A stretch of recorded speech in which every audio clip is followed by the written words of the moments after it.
Шушы көннәрдә башкалабыз Казанда Шиһабетдин Мәрҗани атналыгы башланды.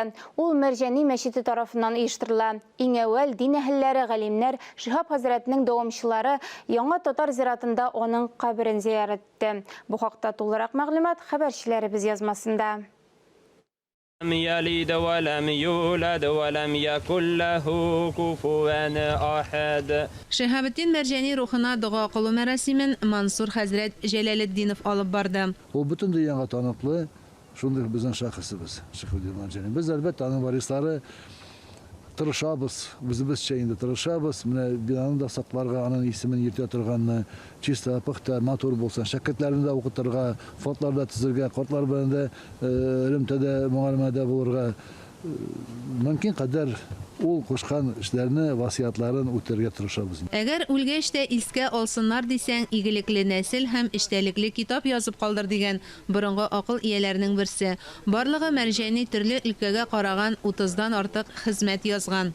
Шиһабетдин Мәрҗани ул безнең милли татар историографиясына нигез салган шәхес.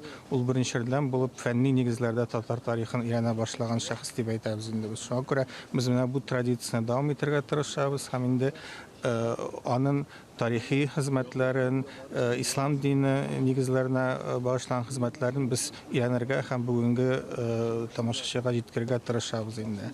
Мәрҗани белән бәйле эпиграфик истәлекләр җыентыгы авторы, тарих белгече Айдар Гайнетдинов Яңа Татар зиратын өйрәнгәндә Шиһаб хәзрәтнең 2 улы каберләрендә табылу турында сөйләде.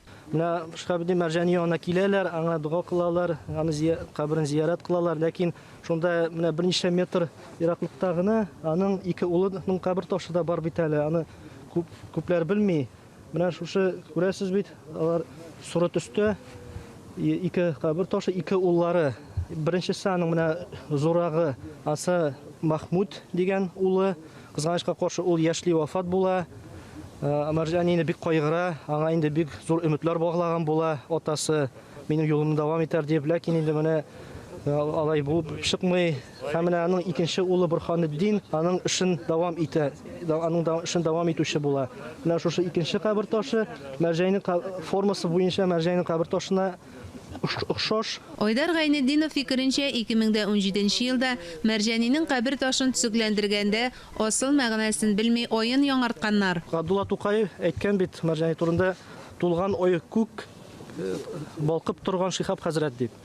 Ягъни ул аны тулган ой белән чагыштырган. Тулган ой ул Мәрҗаниның символына әверелгән.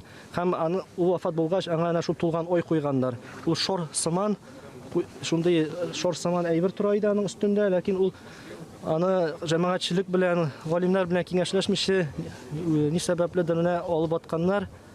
Мәрҗани мәчете имам хатибы Мансур Җәләлетдинов тулган айны яңадан ясатып кую эшенә керешергә кирәклекне белдерде. Шиһаб хәзрәтнең нәсел дәвамчысы Рәүф Әмирханов та хуплады. Я считаю, что делается, на мой взгляд, все-таки недостаточно для изучения, для продвижения трудов Мәрҗани. Насколько я знаю, из большого количества трудов далеко не все труды переведены даже на татарский язык, но я считаю, что необходимо переводить их и на русский язык, поскольку я считаю, что эти труды достойны того, чтобы их изучали в различных странах в том числе.